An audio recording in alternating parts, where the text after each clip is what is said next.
RTP. Le damos la bienvenida a nuestro invitado de este último segmento del programa. Él es Galo Lara y con él vamos a conversar sobre los cambios que no se concretan aún, que no los conocemos por lo menos, en el gabinete del presidente Noboa. Gracias, buenos días. Buenos días. César. Buenos días a ustedes. A las órdenes por cualquier pregunta. Justamente empecemos con el tema que está definido para esta entrevista, ¿no? El gabinete que no se determina públicamente todavía. No sé si está ocurriendo algo parecido y me sorprendería a lo que ocurrió al inicio de la primera administración Noboa, porque realmente el periodo del 21 heredado de Lasso, ¿no? En diciembre del 23 Noboa se demoró en colocar a algunos ministros como el ministro de Finanzas. Por ejemplo, iba a ser Saría Moya, pero eso se cayó porque los multilaterales le dijeron no la queremos allá todavía. Hubo algunos huecos en ese gabinete. ¿Será que otra vez Noboa tiene problemas en llenar espacios o habrá otra intención detrás de esta demora? Bueno, César, vemos un presidente diferente a los anteriores y peor de los de la década pasada. Un presidente que no pacta ni con el miedo ni con las mafias, sino que está pactando con el pueblo ecuatoriano, como lo dijo en su discurso de posesión presidencial. Sin embargo, hemos notado que es estratégico. Y estratégico significa que él no hace lo que mucho de su entorno le dice, sino que él llama a quienes él quiere que colaboren con él. Es lo que he podido escuchar, entender en base a sus acciones. Pero es un presidente que está buscando consensos, un presidente que tiene sueños esperanzadores para los ecuatorianos, que fue lo que pudimos escuchar en un nuevo orador que apareció el sábado 24 de mayo. Entonces, nosotros creemos que sus palabras demuestran firmeza, que no solo lo hace en función de su autoridad, sino que busca estar en la cercanía con la gente. Celebramos eso por los 16 millones de ecuatorianos que comenzamos a respirar con tranquilidad nuevos aires de libertad.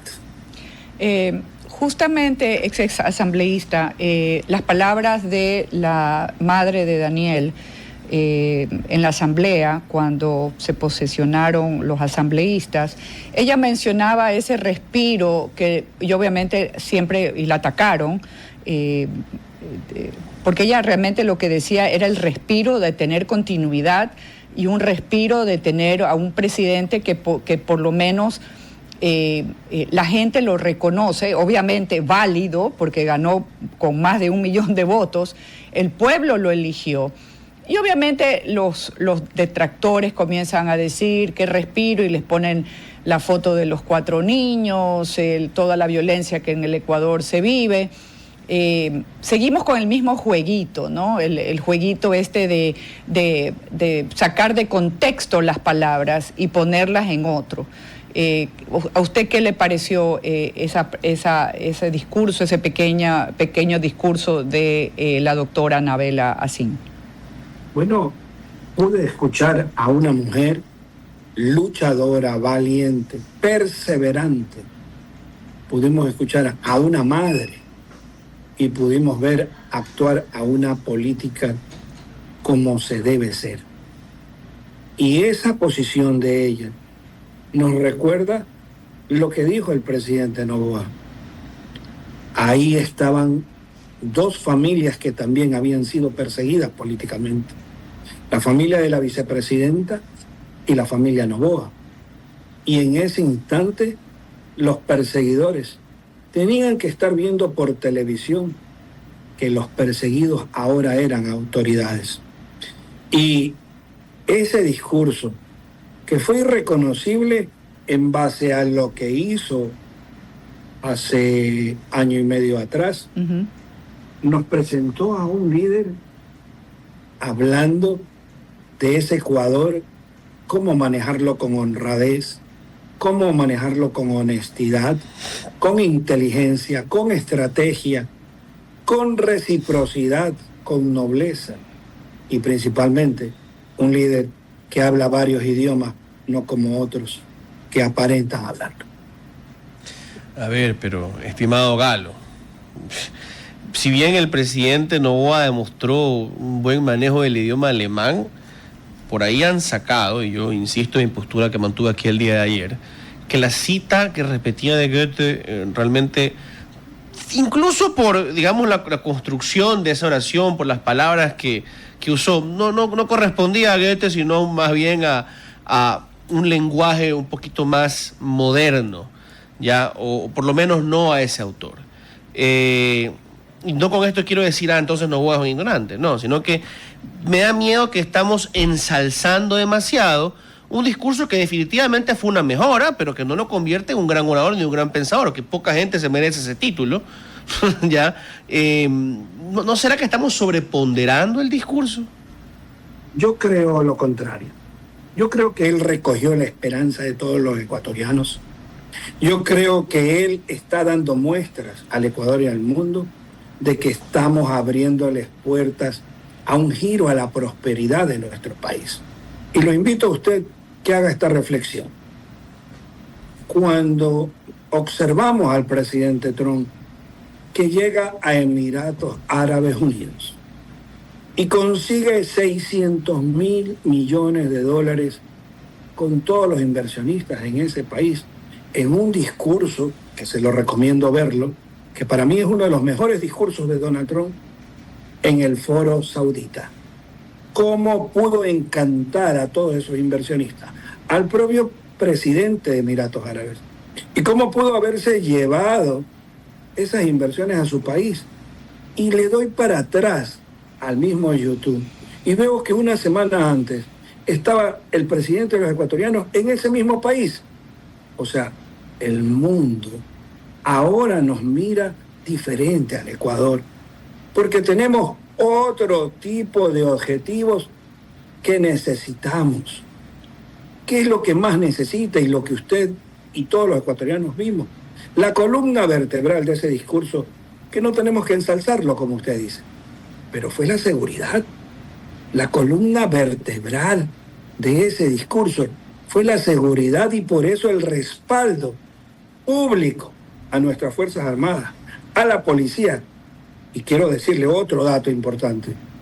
Ese discurso que vimos y que muchos dicen que se lo han ensalzado, no han visto el discurso en la mañana que dio por el 24 de mayo a los héroes de la batalla del Pichincha.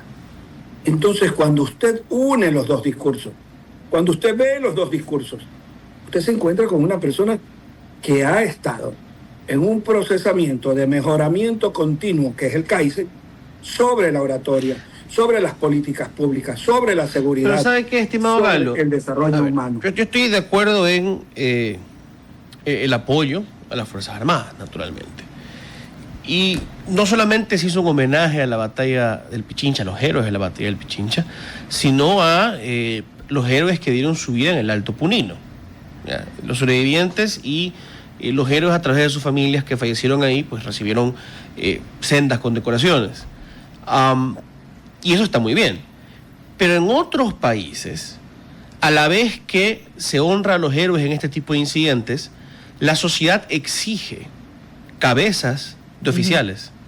Y siento que aquí en el Ecuador no estamos, o sea, se ha comentado un poco, ¿no? A lo mejor hubo una infiltración, se filtró información, alguien estaba trabajando con la mafia, pero no hay nada concreto. O sea, no ha salido el ministro de Defensa o el presidente a decir, vamos, porque si es que no hubo corrupción, filtración de información, hubo mínimo incompetencia de parte de algunos oficiales en esa operación, que permitieron que caiga en una emboscada esa tropa. O sea, siento que con la actitud positiva se nos está perdiendo un poquito la sobria seriedad que necesitamos para tratar a un país en crisis, para tratar de levantarlo. Está claro lo que usted dice, pero hay que agregarle algo. Noboa no le teme al conflicto armado, porque él, como lo dijo, ya este Ecuador ya no es el Ecuador de antes, que fue secuestrado por las mafias políticas. ¿O acaso usted cree que en la década pasada enfrentaban a estas mafias políticas? El país tiene que tener claro el pasado que no volverá y el pasado que no queremos que el actual presidente lo repita. ¿Usted cree que es correcto que desde el teléfono celular de un prófugo de la justicia se esté planificando el magnicidio de un candidato a presidente hoy asesinado como Fernando Villavicencio? ¿Usted cree que es correcto que el país tenga que sobrevenir a demanda tras demanda? Antes de ayer a la CIDH, porque lo quieren declarar loco a Jorge Glass, pero se olvidan que él fue detenido como vicepresidente de la República en funciones. ¿Usted cree que es correcto que el Ecuador siga con esa cantaleta de la pelota cuadrada de que hubo un fraude en las elecciones? Y ayer lo anuncia en revista Vistazo el prófugo de la justicia, de que va a demandar al Ecuador por ilegítimas las elecciones. Déjeme decirle algo, y déjeme decírselo de una manera más alegre. O sea, prefiero que el prófugo de la justicia le pida a la señora Tamaín que en las siguientes elecciones cambie de plumas a crayones y que llame a los bolígrafos a declarar.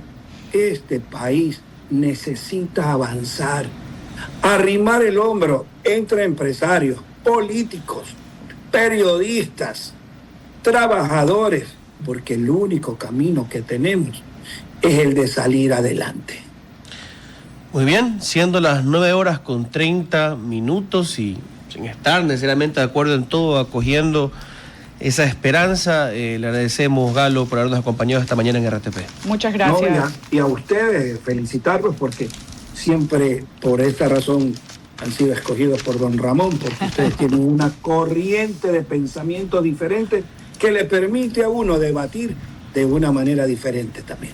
Muchas gracias y éxitos en usted. todo lo que usted quiera hacer. RTP.